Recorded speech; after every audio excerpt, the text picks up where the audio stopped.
Uma auditoria do TCU Tribunal de Contas da União indica a responsabilidade do ex-presidente Luiz Inácio Lula da Silva em prejuízos nas obras da Petrobras investigadas na Lava Jato. Relatório da Corte, obtido pela Folha, diz que o então presidente liberou em 2010 o repasse de recursos para empreendimentos que, já naquela época, tinham irregularidades graves e, conforme a lei orçamentária aprovada pelo Congresso, deveriam ter sido paralisados. A continuidade dos serviços teria causado dano ao erário. Procurada, a defesa de Lula não comentou. A lista inclui obras do Complexo Petroquímico do Rio de Janeiro, Comperj, e das refinarias Abreu e Lima, em Pernambuco, e Presidente Getúlio Vargas, Repar, no Paraná, tocadas por empreiteiras acusadas, a partir de 2014, de envolvimento no esquema de cartel e corrupção que sangrou a estatal. Só no caso de Repar, que será julgado pelos ministros do tribunal nesta quarta, 5, a perda apontada é de 1,3 bilhão de reais.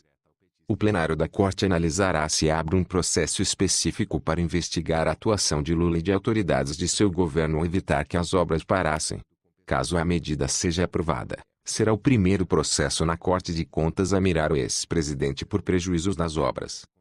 No judiciário, ele é alvo de inquéritos e ações penais por, supostamente, receber recursos de empreiteiras desviados de obras.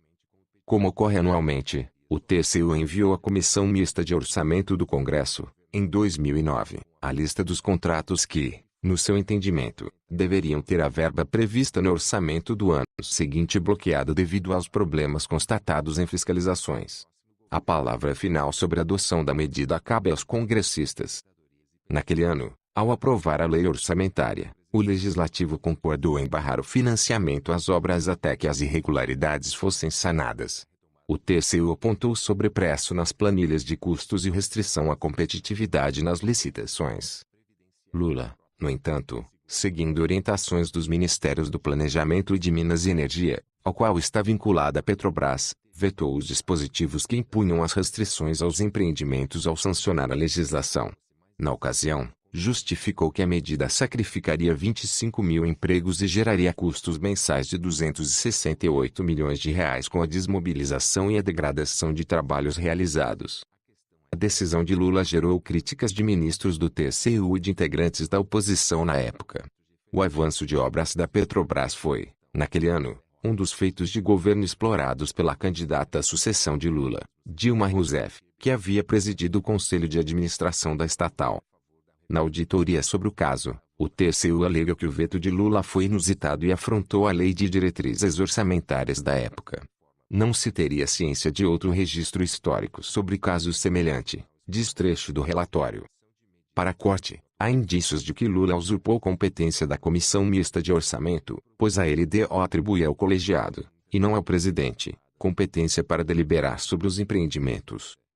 Além disso, o veto teria sido aplicado sem observar exigências da lei, como somente liberar os projetos mediante garantias para a cobertura dos danos potenciais ao erário normalmente feito por meio de caução ou seguro.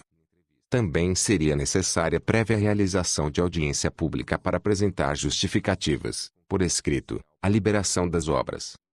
Além da abertura de investigação sobre o ato de Lula, a auditória propõe responsabilizar e bloquear os bens do então presidente da Petrobras, José Sérgio Gabrielli, por perdas em obra da Repar. As mesmas medidas já foram tomadas contra Gabrielli em outros processos, relativos a empreendimentos distintos.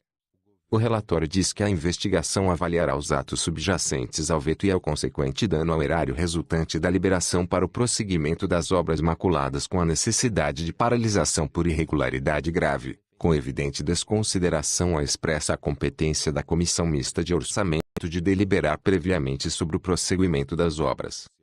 Lembrando que ano que vem tem eleições, e que não podemos eleger nenhum político citado na Operação Lava Jato, temos que limpar esse país com o nosso voto. É isso aí.